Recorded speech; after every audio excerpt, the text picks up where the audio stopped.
The hills of Bel Air shimmered under the golden California sun, but inside the towering gates of the Thorne estate, the air felt heavy, like the kind of quiet that follows a storm no one saw coming. The house itself was a masterpiece of glass and steel, built to impress, but lately it had started to feel more like a museum than a home. Every room was spotless, every surface gleamed, and not a single note of laughter had echoed through the halls in weeks. At the heart of it all was the man everyone called a genius, a visionary, even a legend in the tech world. But behind closed doors, he was just a grandson who'd lost the only person who ever truly understood him. His grandfather, warm, stubborn, full of stories and old-world charm, had passed away 3 months ago, leaving behind a fortune, a legacy, and a silence so deep it seemed to swallow sound itself. The staff moved like ghosts through the mansion, careful not to disturb the stillness. Among them was a woman in her late 20s, slight in frame but steady in presence. She wore a simple gray uniform, her dark hair pulled back neatly, and she always carried a soft cloth in her pocket for dusting. She wasn't there to cook or clean the main house. Her job was specific, almost sacred, to care for the piano room. That room had been the old man's sanctuary. Floor-to-ceiling windows looked out over the city, and in the center sat a black Steinway grand piano, polished to a mirror shine. It wasn't just any instrument. It was the one his grandfather had played every Sunday morning for 50 years, rain or shine. The new owner hadn't touched it since the funeral. In fact, he'd barely set foot in the room at all. She understood why.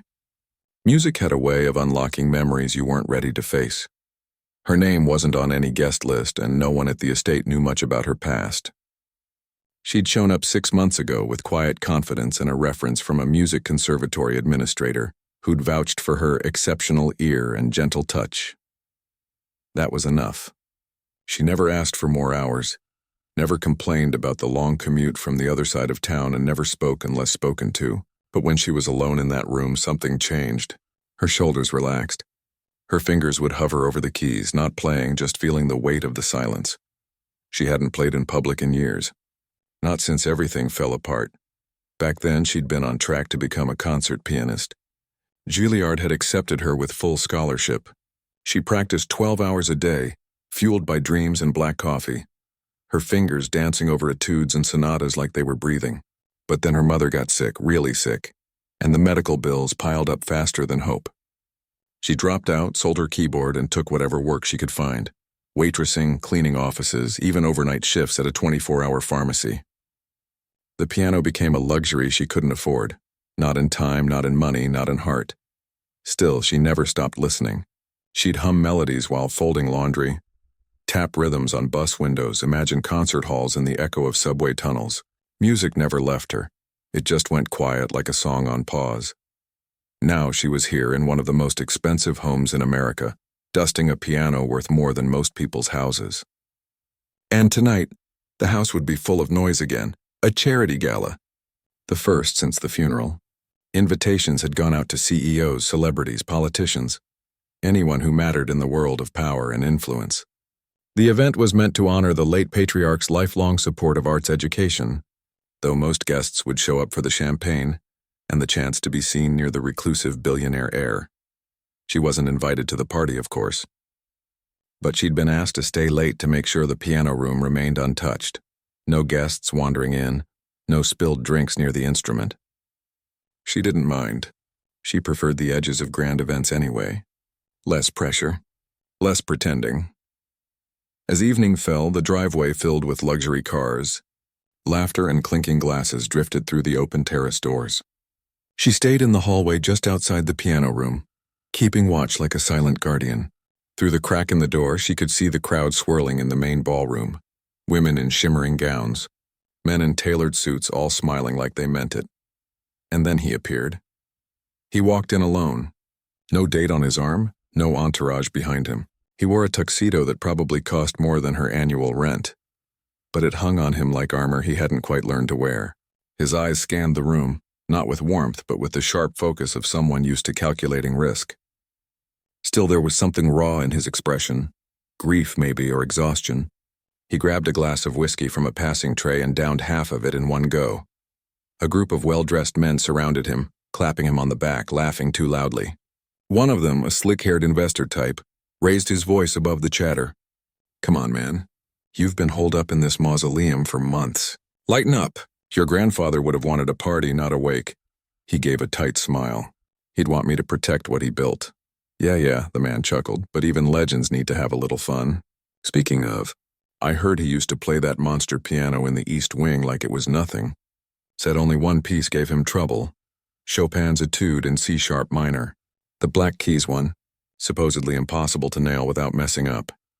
The Billionaire, because that's what everyone called him, though he hated the word, glanced toward the hallway where she stood hidden. He played it every birthday, he said quietly. Said it reminded him that beauty comes from struggle. The investor smirked. Bet no one here could play it. Not even close. That's when the Billionaire's eyes landed on her. She'd stepped back instinctively, but it was too late. He'd seen her uniform, the dusting cloth in her hand. A slow, bitter smile spread across his face. Not kind, not cruel, just tired. And maybe a little drunk? He raised his voice loud enough for the whole room to hear. You caretaker! Come here, she froze. Every eye turned toward the hallway. Heat rushed to her cheeks, but she walked forward slowly, head high, hands clasped in front of her. He gestured toward the piano room. My grandfather's favorite piece. Play it right now. She didn't move. Sir, I'm not... Play it, he interrupted, his tone light but edged with challenge, and I'll marry you. The room exploded in laughter. Someone snorted into their drink. Another clapped like it was the best joke they'd heard all year. Even the staff nearby looked away, embarrassed for her. But she didn't flinch. She just looked at him, really looked. And in that moment, she saw past the arrogance, past the wealth, past the sharp suit. She saw a man drowning in loss, lashing out because he didn't know how else to feel. She didn't speak. She simply walked past him into the piano room and closed the door behind her, just enough to muffle the noise, but not enough to block their view. The room fell silent, waiting for the punchline. She sat on the bench, took a breath, and then, without fanfare, without hesitation, she placed her fingers on the keys. The first note rang out, clear, resonant, alive. And just like that, the joke was over. The first note hung in the air like a held breath. Then came the second, soft, deliberate, aching with something words couldn't say. Outside the piano room, the laughter had already died. Glasses stopped clinking. Conversations froze mid-sentence. Even the string quartet in the corner lowered their bows, as if the music coming from that room demanded silence. She didn't play for them. She played for the memory of her mother humming lullabies in a hospital bed, for the years she'd spent practicing in cold apartments with broken heaters, fingers stiff but heart-burning, for the grandfather who used to sit by this very piano, eyes closed, smiling like he was hearing angels.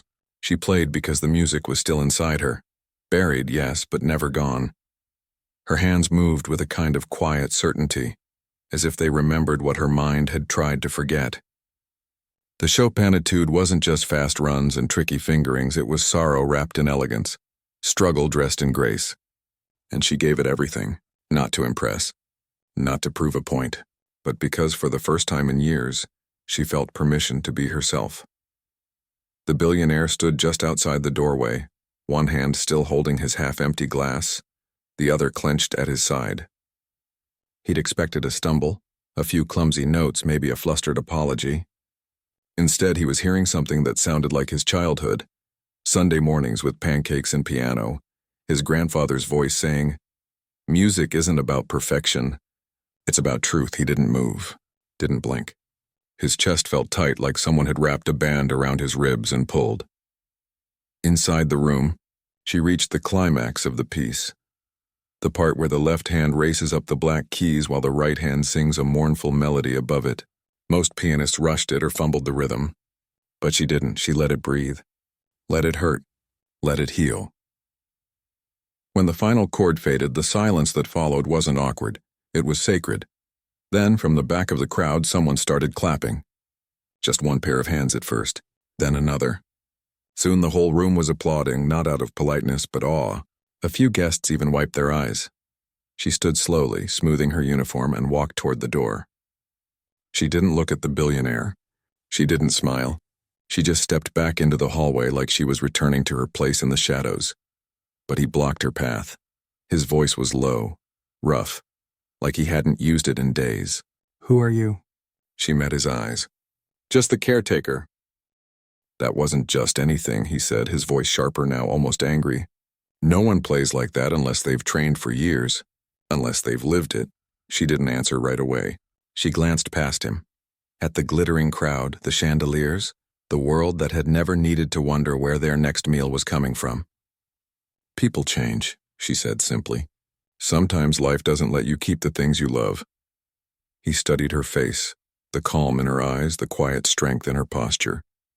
He'd spent his whole life reading people, spotting lies, calculating motives. But with her, he saw nothing but honesty, and that unsettled him more than any business rival ever had. Before he could say more, his assistant appeared, whispering something about a donor waiting to speak with him. He nodded stiffly, then turned back to her. "Don't leave tonight," he said. "I want to talk to you after the event." She didn't promise anything. She just gave a small nod and disappeared down the hall.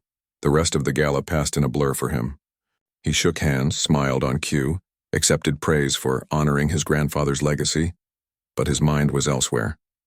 Every time he heard piano music from the hired quartet, he flinched, because it wasn't her sound. It wasn't real. Hours later, when the last guest had gone and the staff began cleaning up, he found her in the garden. She was sitting on a stone bench beneath a jacaranda tree, its purple blossoms drifting down like soft rain. She wasn't crying. She wasn't angry. She just looked tired. He sat beside her, not too close. "I owe you an apology," he said. She looked at him surprised. "For what?" "For treating you like a punchline." She was quiet for a moment. "You didn't know." "That's no excuse." He ran a hand through his hair. "My grandfather, he believed music could fix anything, said it reached places words couldn't. I stopped believing that after he died," she nodded. "Grief does that. It makes you shut things out, even the good things." He turned to her. "How did you learn to play like that?" She hesitated. "I studied at a music school. A long time ago, before life got complicated." "Why did you stop?" She looked down at her hands, calloused now from scrubbing floors and folding laundry, not from hours on ivory keys. "My mom got sick. I had to work. There wasn't time for dreams." He didn't offer empty sympathy, didn't say "I'm sorry" like it was a reflex. Instead, he asked, "Do you miss it?" She smiled faintly. Every single day, they sat in silence for a while, listening to the crickets and the distant hum of the city below. For the first time in months, he didn't feel alone. The next morning, she expected to be let go. After last night, things would be awkward. Too personal. Too strange. But instead, a note was slipped under her door before sunrise. It read, "The piano room needs a permanent caretaker, not just for dusting, for playing, if you're willing."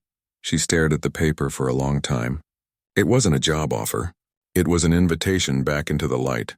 She took it. Over the next few weeks, the mansion changed. Not in its structure, but in its soul. Every morning at 9, the piano room came alive. She'd play Bach to warm up, then Debussy to dream. Sometimes even jazz standards her grandfather used to love. She never played for an audience, just for the space, for the memory, for herself. But he always listened. He'd sit in the hallway, out of sight, pretending to read emails on his phone. Sometimes he'd linger after a long board meeting, tie loosened, stress etched into his forehead, and just stand by the open door until the music softened the edges of his day. One afternoon, he finally walked in. She stopped playing mid-phrase. "You're supposed to knock." "I own the house," he said, but there was no arrogance in it, just a dry humor she was starting to recognize. She smiled. "Doesn't mean you get to interrupt Chopin."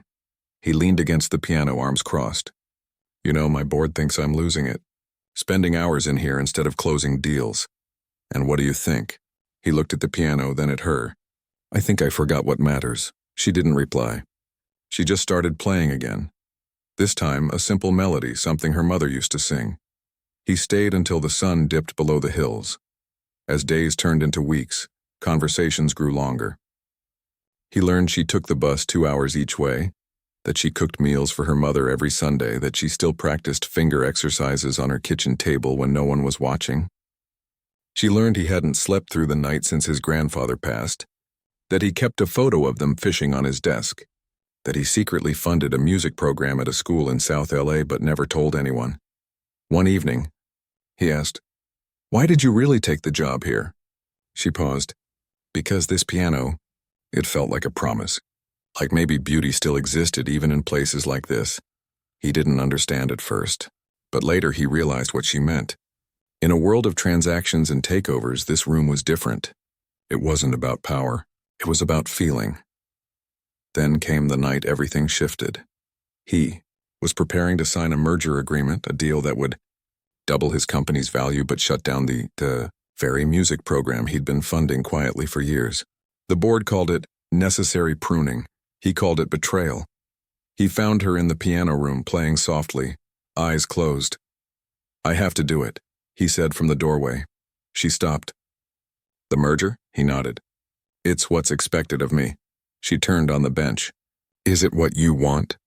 He didn't answer, but his silence said everything. She stood and walked over to him. "Your grandfather didn't build his fortune to become the richest man in the room. He built it so he could give others a chance to dream. Like I once had." He looked at her, really looked, and saw not just a caretaker, not just a pianist, but someone who understood what he'd been running from. "I don't know how to walk away," he admitted, voice barely above a whisper. She placed a hand on his arm just for a second. "You don't have to know. You just have to choose." That night he didn't sign the papers, and for the first time in a long time he slept through the night. But peace never lasts long in a world built on secrets. Because while he was learning to trust her, others were digging into her past, and what they found would threaten to tear everything apart. The morning sun poured through the tall windows of the piano room, painting golden stripes across the polished floor. She sat at the bench, fingers resting lightly on the keys, not playing, just listening to the quiet hum of the house waking up. Things had settled into a rhythm over the past few weeks. No more awkward silences, no more pretending. He'd started joining her during her morning sessions, sometimes with a cup of black coffee, sometimes just standing by the window, watching the city below like it held answers he hadn't found yet. He wasn't the same man who'd mocked her in front of a crowd. That version felt like a ghost now, distant, sharp-edged, lost in grief. This one asked questions, listened, even laughed once, a real unguarded sound that surprised them, both. She'd begun to believe maybe things could stay this way. Simple, honest, safe. But life rarely stays quiet for long. It started with a phone call. She was in the kitchen making tea when her phone buzzed on the counter. Her mother's voice came through, thin and worried. "Did you see it?" "See what?" "The article online about you." And him. Her stomach dropped. "What article?" She hung up and opened her browser with trembling fingers. There it was. A gossip site she'd never heard of, but the headline screamed at her like an accusation. Billionaire's mystery muse. Is the caretaker pianist really who she claims to be? Her breath caught. The piece was short but loaded. It mentioned her sudden appearance at the estate, her uncanny piano skills, and then, buried in the third paragraph, the real blow. A grainy photo from 10 years ago showing her standing beside a man in a courtroom. The caption read, "Daughter of disgraced financier linked to Thorn Industries scandal." Her father. She hadn't thought about him in years, not really. After the trial, he'd vanished into obscurity, leaving her and her mother to pick up the shattered pieces of their lives. He'd been involved in a fraud case that had cost investors millions, and though she'd been just a teenager at the time, the name had followed her like a shadow. She'd changed her last name on job applications, avoided old neighborhoods, done everything to outrun it, and now, here it was, splashed across the internet, tied directly to the one place she'd finally found peace. She didn't tell him right away. She finished her tea, washed the cup, walked back to the piano room like nothing had happened. But her hands wouldn't stop shaking, he noticed. "You're quiet today," he said, setting his coffee down on the grand piano. She forced a smile. "Just tired," he studied her. "Something's wrong." She opened her mouth to speak, but before she could, his phone rang. He glanced at the screen, frowned, and stepped into the hallway. She heard his voice, low and tense. "What do you mean, old case?" "No, I don't care what the tabloids say. Wait." "What photo?" Her heart hammered against her ribs. A minute later, he came back in. His face was unreadable, calm but colder than she'd seen it in weeks. He held up his phone. On the screen was the same article. "Is this true?" he asked, voice flat. She swallowed. "Yes, your father. He was the one who embezzled from my company's early fund. Nearly sank us before we even launched. I know, she whispered. And you never thought to mention that? His voice rose slightly, not shouting but edged with betrayal. You walk into my home, play my grandfather's piano, sit with me like we're friends, and you never once said your family nearly destroyed mine? I didn't come here for revenge, she said quickly, standing up. I didn't even know you were connected to that case until I saw your name in the news after your grandfather passed. By then I was already working here. But you stayed, he shot back. Even after you knew. Because this job was real, she said, her voice breaking.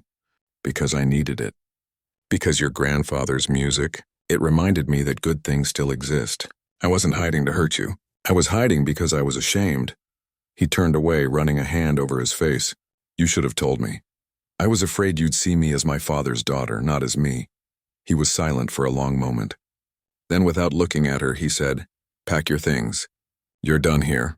The words hit like ice water. She didn't argue, didn't cry.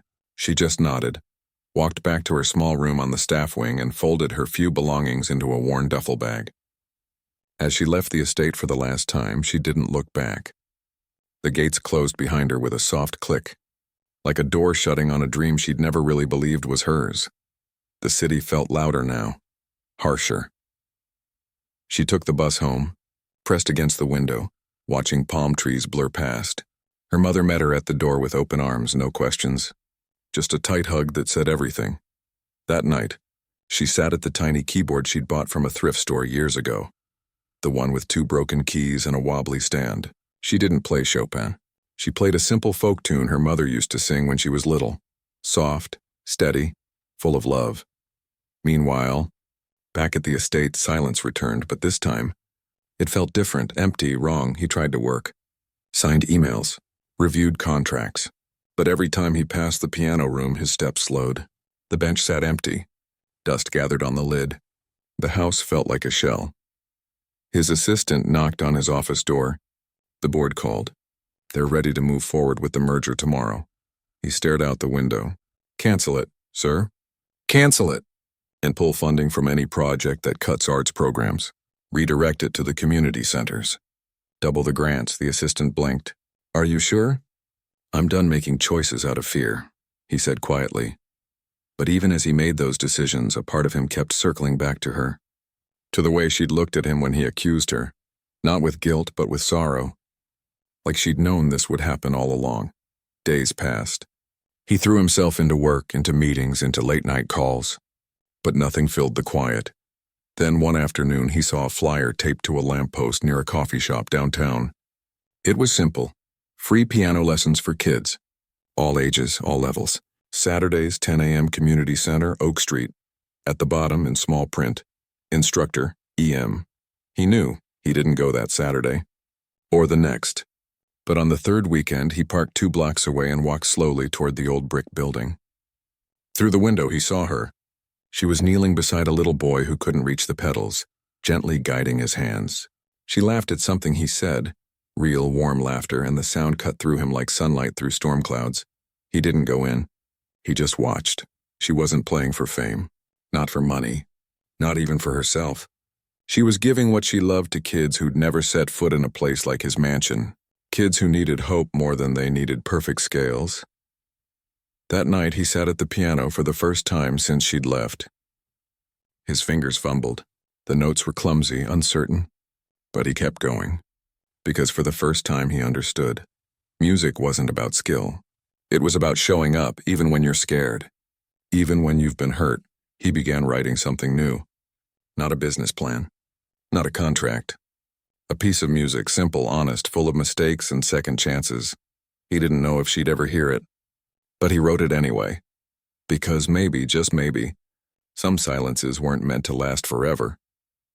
Rain tapped softly against the windows of the community center, a steady rhythm that matched the quiet hum of children practicing scales on mismatched keyboards. Inside room B, the air smelled like old books, floor wax, and the faint sweetness of someone's leftover juice box.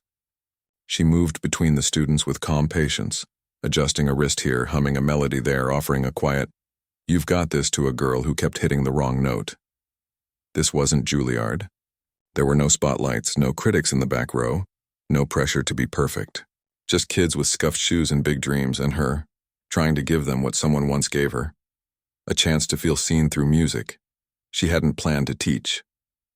After leaving the estate, she'd taken a part-time job at a grocery store just to make rent.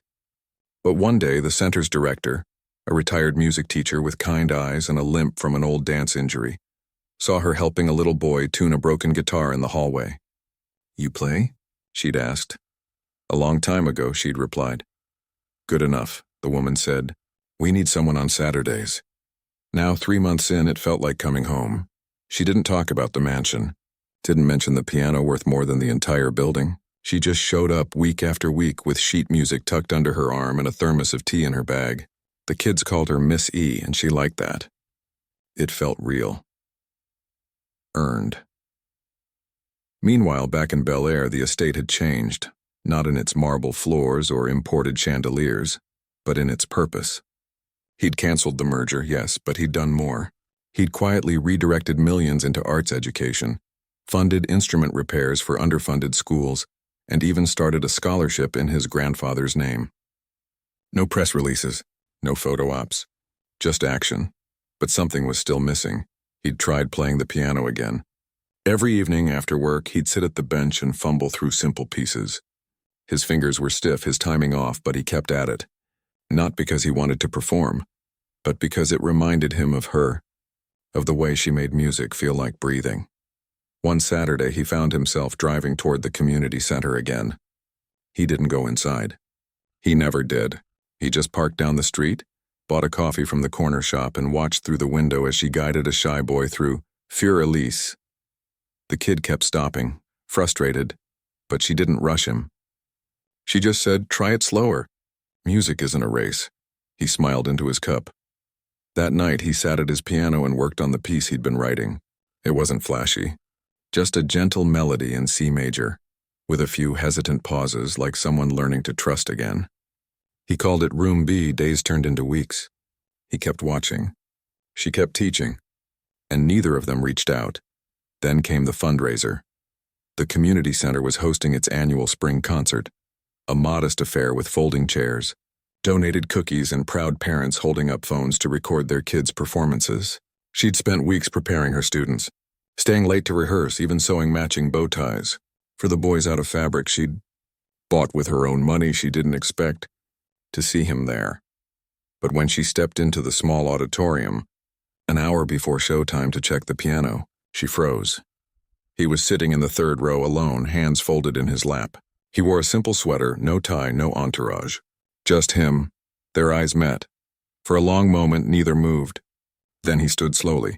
"I heard there was a concert." She crossed her arms, not angry, just cautious. "You didn't have to come. I wanted to." She looked away. "It's just kids playing. Nothing fancy. That's why I'm here." She studied his face. The tired lines around his eyes, the quiet sincerity in his voice. He wasn't the man who'd thrown her out, and she wasn't the woman who'd walked away without a fight. "Fine," she said finally. "But don't make a scene." He gave a small nod. "I won't." The concert began with a group of 5-year-olds playing Twinkle Twinkle with more enthusiasm than accuracy. Parents laughed and clapped like it was Carnegie Hall. Then came older students, some nervous, some confident, each playing a short piece they'd practiced for weeks. When it was her turn to perform, she didn't play Chopin. She played the simple melody she'd taught her youngest student, the one about patience, about trying again. Her fingers moved with quiet grace, and for the first time in months she felt no fear, just joy. After the final note, the room erupted in applause. She bowed slightly, then stepped back as the kids rushed the stage for a group photo. He didn't clap loudly. He just watched her, eyes soft. Later, as the crowd thinned and parents gathered their kids, he approached. "You're good with them," he said. "They're good kids," she replied, folding chairs. "I've been coming for weeks," he admitted. Watching from outside, she paused. "Why?" "Because I needed to see if you were happy." She looked at him, really looked. "And?" "I think you are." She nodded. "I am. It's not glamorous, but it matters." He took a breath. "I made a mistake. A big one. I let fear decide for me. I saw your past and assumed the worst without asking, without listening. That wasn't fair, and it wasn't who I want to be." She didn't say anything right away, She just kept folding chairs, her movement slow. I'm not asking for forgiveness, he added. I'm just telling you the truth. She stopped, turned to him. Truth goes both ways. I should have told you about my father sooner. I was scared you'd see me as guilty by blood, but hiding it made it worse, he nodded. We both got it wrong. A silence settled between them, not heavy but thoughtful, like two people standing at the edge of something new. Then he reached into his coat pocket and pulled out a single sheet of paper.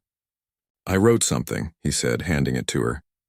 It's not perfect, but it's honest. She unfolded it. It was sheet music, at the top, in neat handwriting. 4E, Room B. She read through the notes. Simple, tender, full of space, like it was waiting for someone to fill it.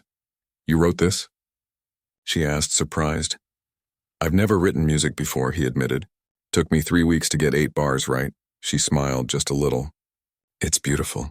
Will you play it? He asked. Not here. Not now, just someday. She looked at the paper, then at him. Maybe it wasn't a yes, but it wasn't a no. As he turned to leave, she called after him. You know, my grandfather used to say music isn't about the notes you play. It's about the silence between them. He stopped. What's in the silence? She met his eyes. The part where you decide to keep listening. He nodded slowly. Then I'll keep listening. And for the first time since that night at the gala, they both walked away feeling lighter. Not because everything was fixed, but because they'd finally stopped pretending it wasn't broken. Back at the estate that night, he didn't sit alone in the dark. He opened the piano lid, placed the sheet music on the stand and played his own melody. Slowly, carefully, with all its imperfections. And for the first time, the house didn't feel empty. It felt like it was waiting, not for a grand return, not for a fairy tale ending, but for two people who'd learned that trust isn't built in a single moment. It's rebuilt, note by note, silence by silence, choice by choice. And maybe, just maybe, that was enough. The weeks after the community center concert settled into something fragile but hopeful. He didn't show up every Saturday, but he came often enough that the kids started waving when they saw his car. He never interrupted, never made a fuss, just sat in the back row with a notebook, sometimes sketching ideas, sometimes just listening. She'd catch his eye during breaks, and they'd share a nod, quiet but real, like two people slowly learning a new language. She'd even played his piece once, late at night in her tiny apartment on that old keyboard with the sticky C key. It wasn't much, but it carried something honest. Regret, yes, but also hope. And that mattered more than perfection. Then, out of nowhere, everything changed. It started with a phone call from the community center director. Her voice was tight, worried. There's been a complaint, she said. Someone sent an email to the board. Said you're not who you claim to be. That you have a history with him. Her stomach dropped. What kind of history? They mentioned your father. The old case. Said you used your connection to get this job. That you're trying to manipulate him for money or revenge. She went cold. That's not true. I know that, the director said gently. But the board's nervous. They don't want bad press, especially with the city grant renewal coming up. She hung up, feeling like the ground had shifted under her feet. She thought they'd moved past this, that the tabloid story had faded into the noise of the internet. But someone had dug it up again, and this time they'd weaponized it. That same afternoon, a reporter from a local news outlet showed up at the center asking for a comment. She declined, but the damage was done. By evening, a new article was live. Billionaire's redemption story crumbles. Pianist tied to past scandal returns to scene of influence. It twisted the truth just enough to sound plausible, implying she'd orchestrated her return, that her teaching job was a cover, that she was using emotional manipulation to gain access to his fortune. She read it once and deleted the tab, but the words stuck like splinters. Worse, she knew who was behind it. Not long after, he called. His voice was calm, but strained. Did you see the article? Yes, I didn't write it. I didn't leak anything. I know, she said softly. But someone did. He was quiet for a moment. My CFO. He's been against everything I've done since I canceled the merger. Thinks I've gone soft. He must have dug up your file and sent it to the press. She closed her eyes. Now the center might lose its funding. The kids. They didn't ask for any of this. I'll fix it, he said quickly. I'll call the board, make a public statement. No, she cut in. Don't. If you step in now, it'll look like you're protecting me. Like there's something to hide. It'll make it worse, but I can't just let them. You have to, she said firmly.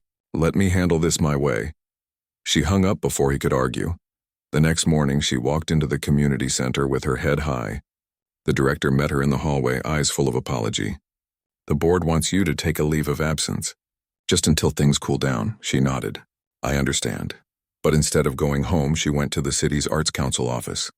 She brought every document she had, her teaching license, references from past jobs, bank statements showing she'd never received extra money from the estate, even a letter from her old Juilliard professor confirming her training.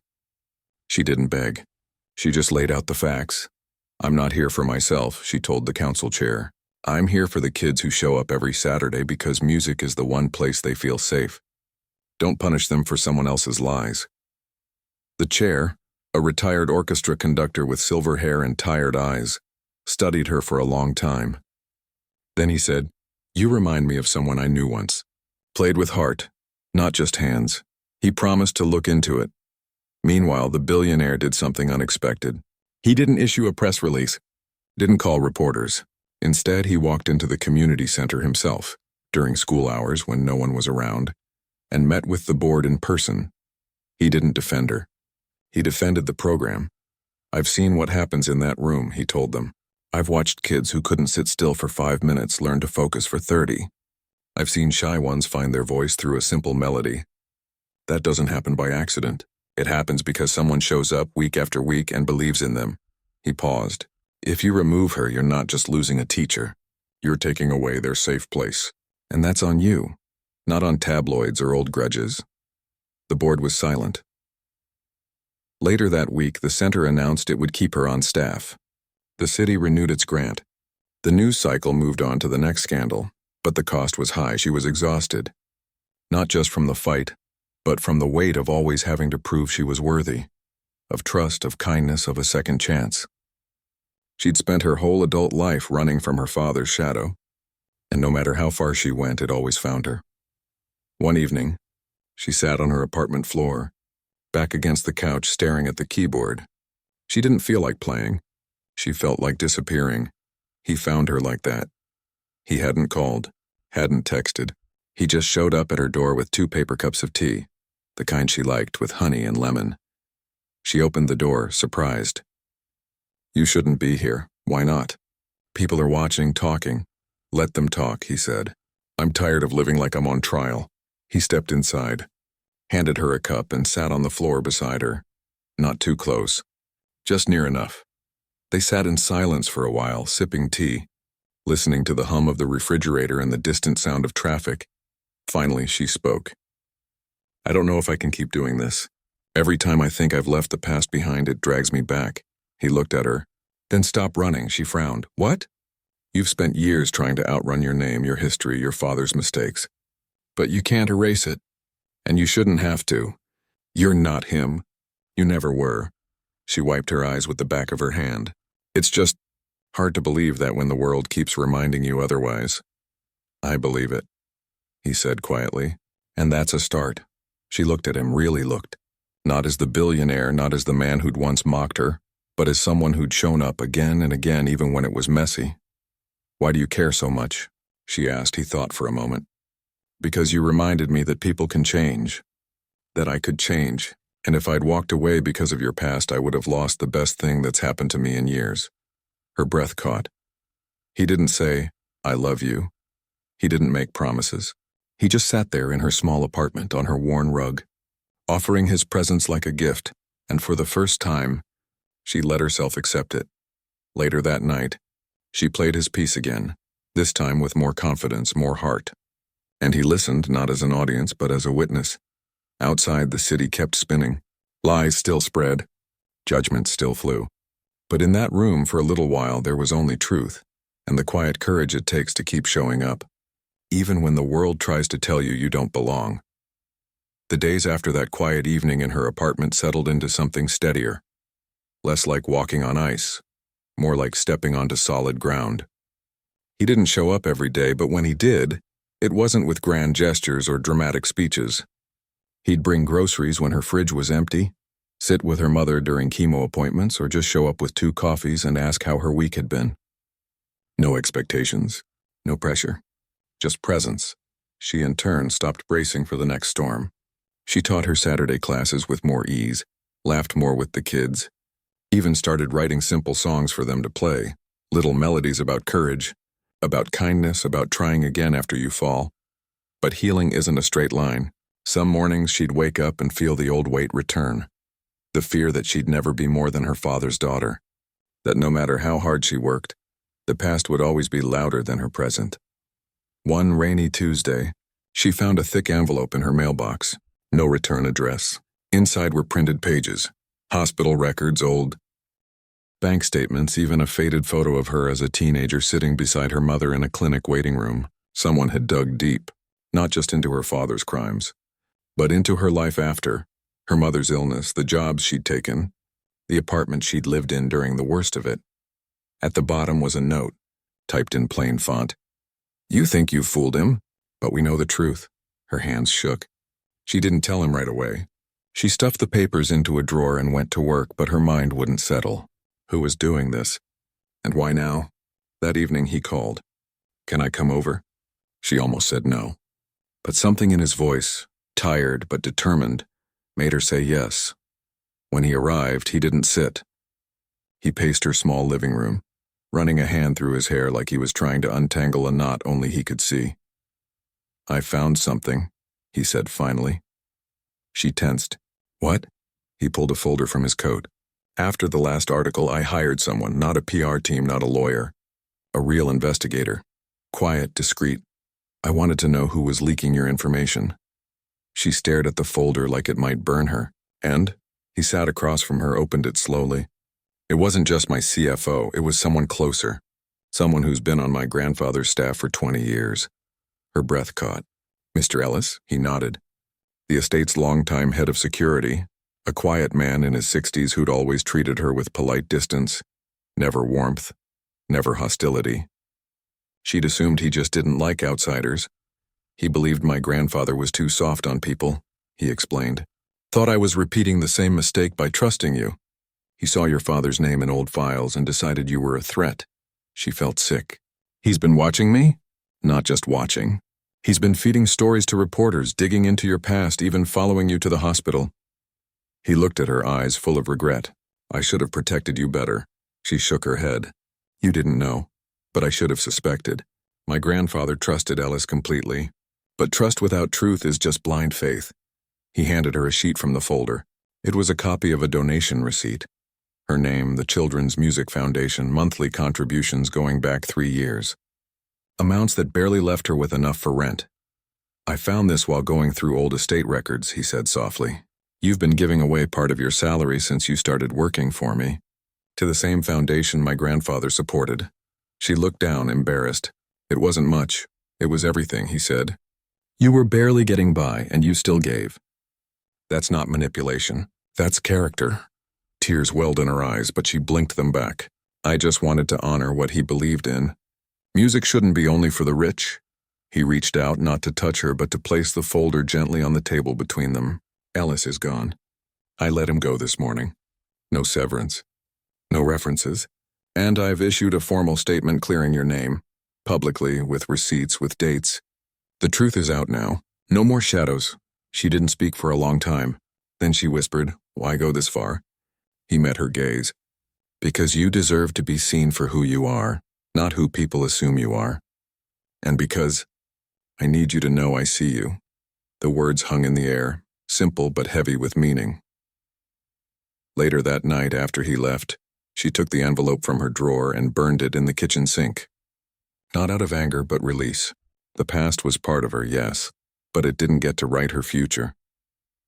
The next Saturday, she walked into the community center with her head high.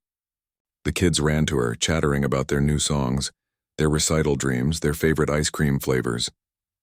She smiled, hugged them, and got to work. He was there too, but this time he didn't sit in the back. He helped set up chairs, handed out sheet music, even tried and failed to tune a ukulele for a giggling 6-year-old. After class, as the last parent left, she found him by the piano, staring at the keys like they held answers. "You okay?" she asked. He turned. "I've been thinking. My grandfather used to say the best investments aren't in stocks or buildings, they're in people." She leaned against the piano. Sounds like he was a smart man. He was. "And I think he'd want this place to keep going, stronger than ever." She looked at him, wary but curious. "What are you saying?" He took a breath. "I want to fund a permanent music program here. Full scholarships, new instruments, maybe even a small performance space. But only if you run it." Her eyes widened. "Me? You're the heart of this place," he said simply. "Not me." "Not my money, you." She didn't say yes right away. She thought about it. The responsibility, the visibility, the risk of being in the spotlight again. But then she looked around the room, at the scuffed floors, the mismatched chairs, the little hands that had found confidence here, and she knew. "Okay," she said. "But on one condition. Name it. You don't control it. You support it." Big difference, he smiled, a real quiet smile. "Deal." That evening, as they walked out together under a sky streaked with sunset, she didn't pull away when his hand brushed hers. And when he stopped at the curb and said, "Thank you for not giving up on me," she just nodded and said, "Thank you for finally listening."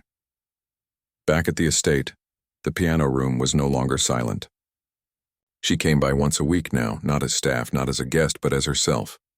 And sometimes when the house was quiet and the city lights glittered below, they'd sit at the piano together, her playing, him turning pages, both of them learning that trust isn't built in a single moment, but in 1,000 small choices to show up, to speak truth, to stay.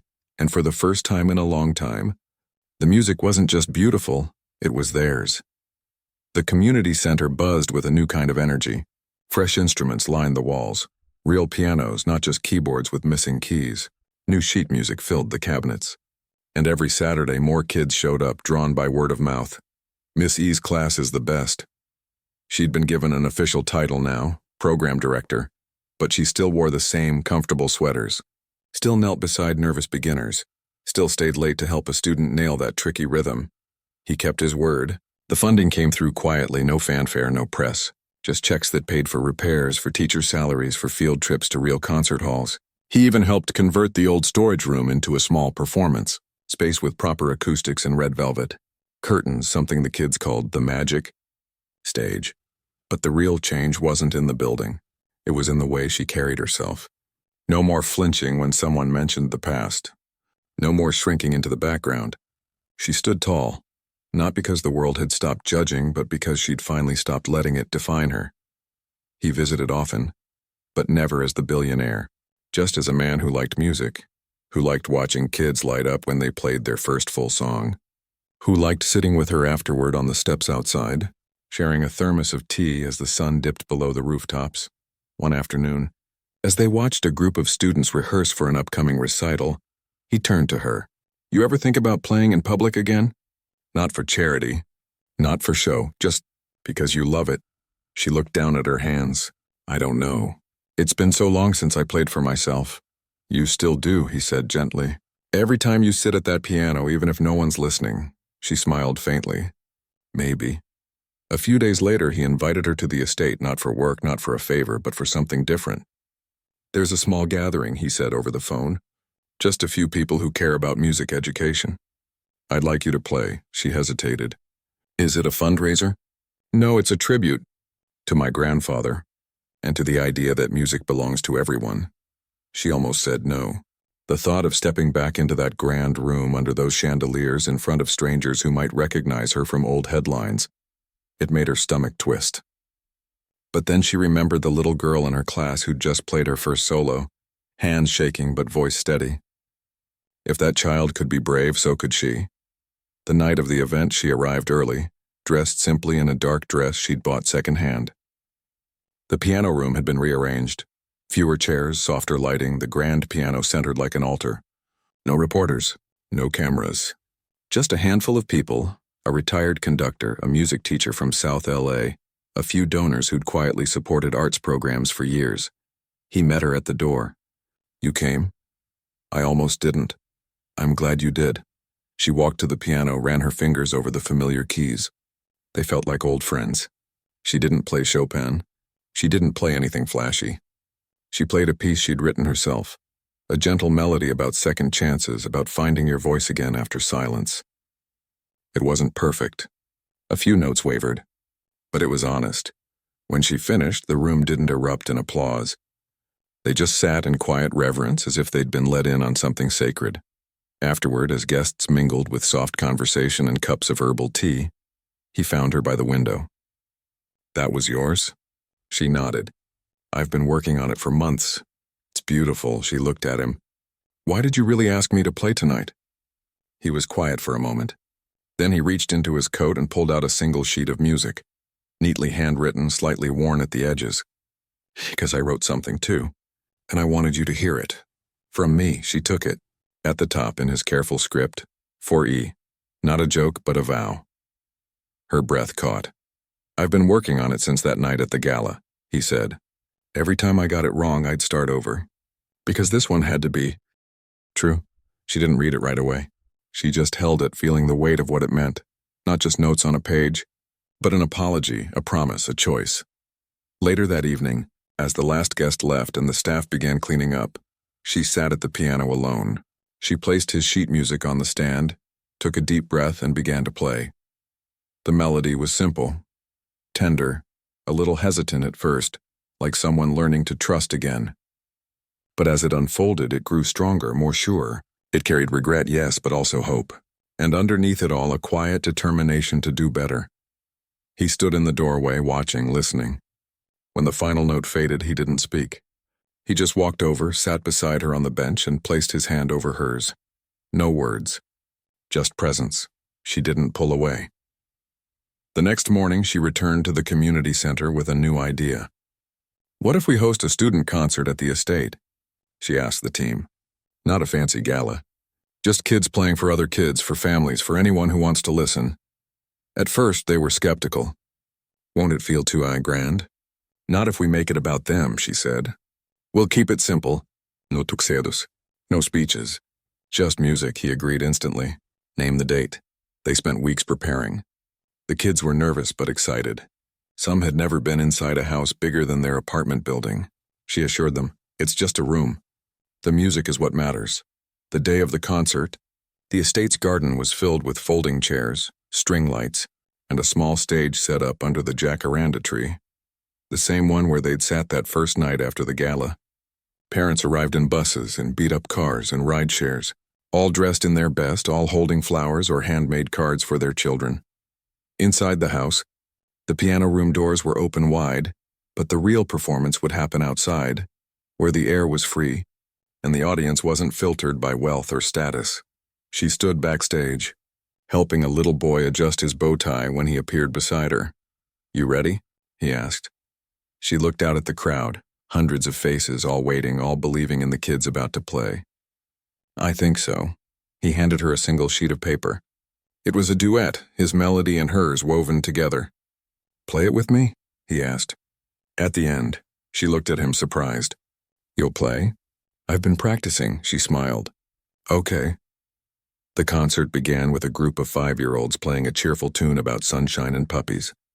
Laughter rippled through the crowd. Then came older students, some shy, some bold, each sharing a piece they'd chosen themselves. A girl played a song she'd written for her little brother.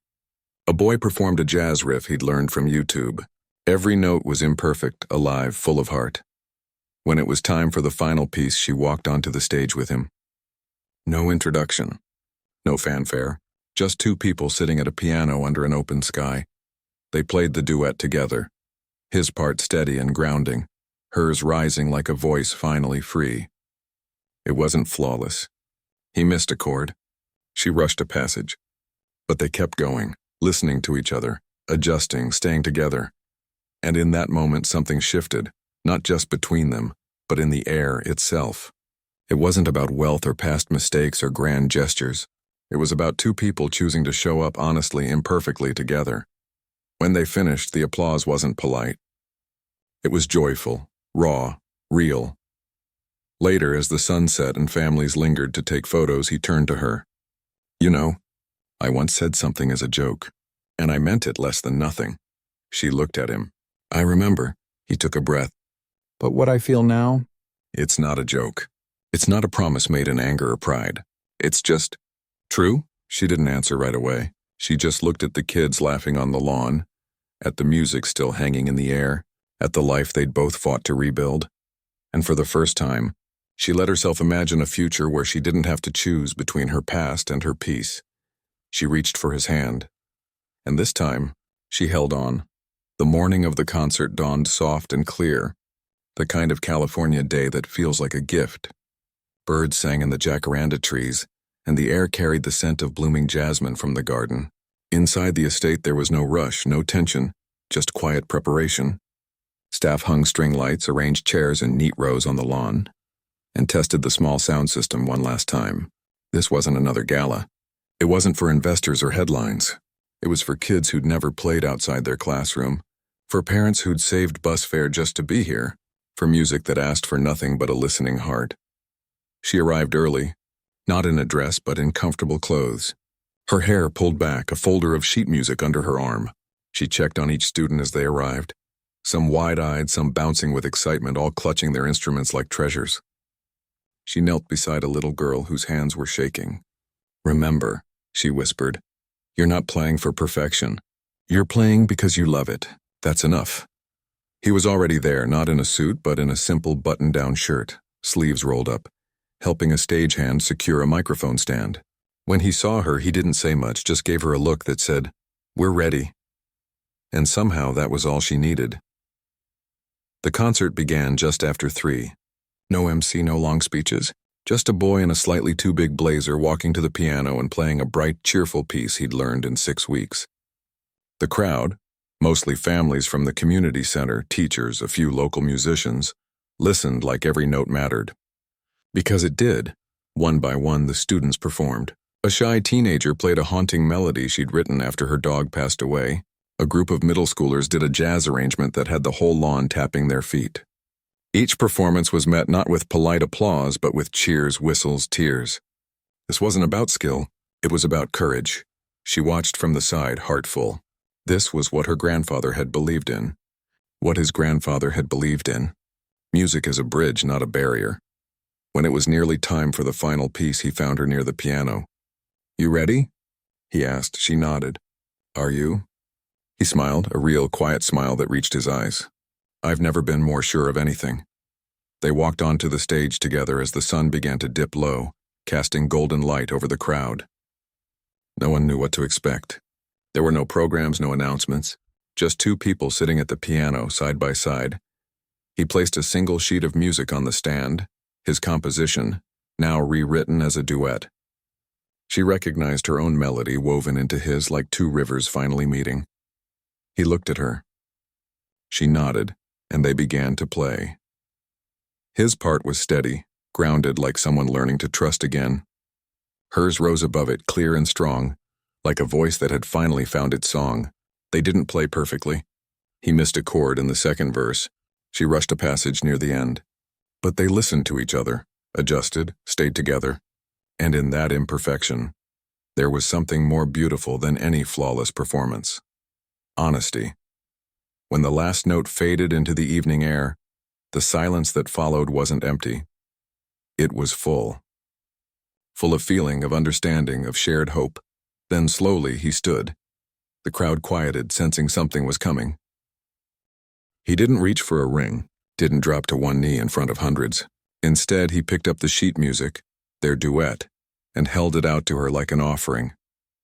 "Months ago," he said, his voice calm but carrying across the lawn, "I made a joke no one believed. I said, play this and I'll marry you. And I meant it less than nothing. It was arrogance. It was grief. It was me hiding behind a laugh because I didn't know how to feel." He paused, looking at her, not as a billionaire, not as a man used to commanding rooms, but as someone who'd been broken and was trying, every day, to do better. "But what I feel now, it's not a joke. It's not a deal. It's a choice. A real one." He stepped closer. "I don't want to marry you because of a bet or a performance. I want to marry you because you showed me that people can change, that I could change. Because you care more about a child's first note than $1 million deal. because you've carried your pain with grace and still chose to give joy to others. He looked out at the crowd, not for approval, but to include them. This place, this music, these kids, they've taught me what matters. And you've been at the heart of it all. Then he turned back to her, eyes soft. So I'm asking again, not as a joke, not as a challenge, but as a vow, marry me, not for the world to see, but for us to build something real together. Tears streamed down her cheeks, but she was smiling. She didn't take the sheet music right away. Instead, she sat back at the piano, placed her hands on the keys, and began to play. Not his piece, not hers, but something new. A simple, joyful chord progression full of light and promise. He understood. He sat beside her, joined in, their hands moving in harmony, sometimes leading, sometimes following, always together. The crowd didn't clap right away. They just listened as if witnessing something sacred, and in that moment it wasn't about wealth or past mistakes or grand gestures. It was about two people who'd been broken, who'd chosen to heal, and who'd found each other not in perfection, but in the messy, honest space between silence and song. After the music ended, she finally took the sheet music from him. On the back, in small handwriting, he'd added a new title, Our Beginning. Later that evening, as the last guests left and the string lights glowed against the twilight, they walked through the garden together, not speaking, just being. The estate no longer felt like a gilded cage. It felt like a home, because it was filled with real things. Laughter from the kitchen where staff packed up leftovers for families. The sound of a child practicing scales on a borrowed keyboard. The quiet hum of a life being rebuilt, note by note. She stopped under the jacaranda tree, the same one where they'd sat that first night after the gala. Both lost, both hurting. Do you think your grandfather would have liked this? She asked softly. He looked up at the purple blossoms drifting down like confetti. He'd say it's about time I stopped living in the past and started building something worth leaving behind. She smiled. He'd be proud. He'd be proud of you, he said, turning to her. You brought music back to this house. Not just sound, soul. She reached for his hand. We did. And they stood there under the fading light. Two people who'd once been strangers, then enemies, then friends. And now, something deeper. Not because of a bet, not because of fate, but because they'd chosen again and again to listen, to trust, to try. In the weeks that followed, life didn't become a fairy tale. There were still hard days, old wounds that ached, moments of doubt, but they faced them together. Her teaching, him rethinking how his company could serve communities, both of them showing up for the things that mattered. And every Sunday morning, just like his grandfather used to do, they played piano together in the sunlit room, sometimes Chopin, sometimes jazz, sometimes just making up melodies as they went along. Because love, they'd learned, wasn't about grand declarations or perfect performances. It was about showing up, about choosing each other again and again in the quiet moments between the notes. And in that choice, they found everything.